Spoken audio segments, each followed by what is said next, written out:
Welcome to CAM Radio, an Ahead of the Curve initiative by Cyril Amarchand Mangaldas, bringing you every Friday the latest in legal and policy.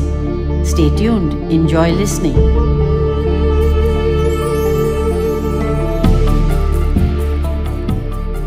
For years, Amit kept demanding that I should take up a work assignment on the criminal side.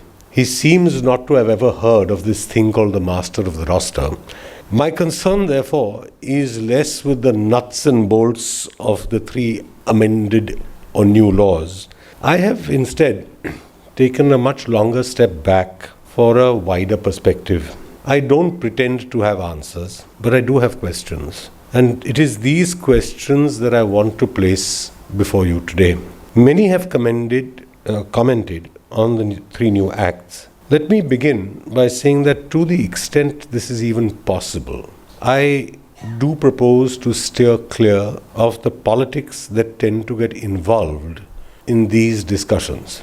I'm not certain that we can ever entirely escape the politics, but they do tend to somewhat discolor the debates. Worse, they tend to polarize our positions and make a civil discourse and conversation exceedingly difficult. There is then the inevitable trivializing of what are otherwise genuine concerns and a more or less implacable refusal to even consider other points of view. Let there be no mistake, it was not possible to sweep all three previous statutes under the umbrella of having been colonial. The IPC dates back in time, but colonialism is not about empire or a date. It is about an approach, it is about purpose, it is about intent. The IPC arguably needed amendment, but the CRPC of 1973 could not ever have been said to have been colonial. It came into being after 13 solid years of research and discussion and consultation, and it has stood the test of time. As to the Evidence Act, one that I've had much occasion to deal with on the civil side, I must say that I've never seen this as colonial. The more you read it, the more rewarding it is, and there is a certain way of reading the Evidence Act. Indeed, there are other laws that we might say are colonial. The Indian Succession Act has provisions to in that direction. But the Evidence Act, also the result of some prodigious research, seems to me to have taken cases from India and from these distilled the principles that we see in sections, often departing from English law in that regard. Our approach to hearsay, as enunciated by the Privy Council, is actually a marked departure from what English law has on the subject. Now, if therefore this needed change, it had to be done in a more granular fashion. There are many areas that merit discussion. Ankush and Abhita will cover some of these, but I want to focus on three. The first is what I describe as a missed opportunity, the changes to electronic and digital evidence under the BSA. We were all used to the old Section 65B of the Evidence Act. It was always the most appalling provision, at least procedurally, in that it demanded a certificate of the merely impossible. It is axiomatically just not feasible to certify that a computer system was in good working order throughout. Ask anybody who has ever used a Windows system. The new Section 63 is likely to bring new problems for which our courts are simply not equipped. The preservation of the integrity of an electronic record is one. When electronic records pass through hands and go down the line, it is vitally necessary to secure what we might call, for want of a better word, the chain of custody.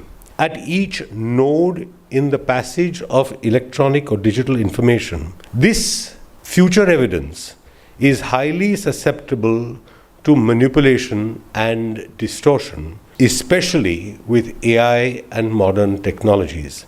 Let me give you an example. The updates in the last 12 months to the popular imaging software Photoshop by Adobe enable us to simply generate AI images and entirely replicate to the point that the changes are indiscernible photographic imaging by using initially a bunch of keywords just typed in. It's actually frightening what this can do, and there are equivalents in moving images and in sound as well.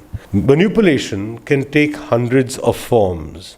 Ankush is going to deal with this and with other parts of the BSA a little later. The other concern is that in criminal statutes we now see the introduction of wording and phrasing that is inherently ambiguous. Let me take a couple of examples. Section 197(1)(d) says that whoever by words or signs or representations or electronic communications makes or publishes false or misleading information jeopardizing the sovereignty, unity and integrity or security of India is liable to a 3-year prison term or fine. I have now and always have had issues with all these phrases, not one of which is sufficiently well defined in criminal law. In civil law, we might get by with approximations. We cannot do this where liberty is at stake. There is also a discussion needed about the expansion of the phrase terrorism to include the economic security of India, a phrase that also nobody can quite accurately define. Is a large debt due to a consortium of public sector banks a threat to the economic security of India? Where is the waterline for this? How do we gauge it? None of the subclauses provide a clue. Subclause 1A4 seems to limit itself to counterfeiting. But remember, this is in the context of terrorism. Does counterfeiting strike terror? Put it differently, what is to be gained by the inclusion of economic security of India in terrorism? And what might we have lost if we chose instead to exclude economic security from the terrorism clause to begin with? Now, Section 111 brings organized crime into the IPC successor statute. But it also includes economic offenses, and this is a matter of concern to everybody who is even tangentially concerned with or attached to corporate and commercial law. Economic offenses, in turn, include criminal breach of trust. In Section 316, this provision is, I think, singularly worrying. The punishment is 5 years, but subclause 5 seems to me to be quite breathtaking in its sweep. If anyone entrusted with property or dominion over it in his or her capacity as, among other things, a banker, merchant, factor, broker, attorney, or agent, commits criminal breach of trust, the punishment is life or 10 years and a fine. Attorney, agent, merchant, banker, broker.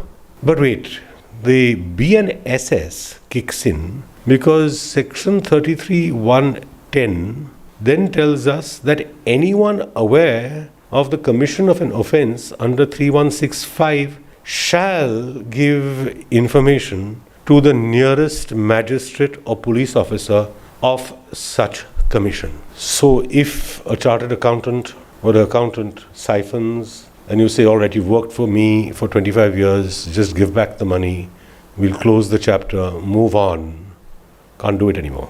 But consider this briefly. It means that, okay, just a step back. I don't think that it's possible to conceive of an M&A transaction without some form of an escrow arrangement inside it. In our routine real estate development agreements, finance companies, as a matter of course, have an escrow provision because that's how the debt is agreed to be repaid. Does attorney include power of attorney as a constituted attorney as well?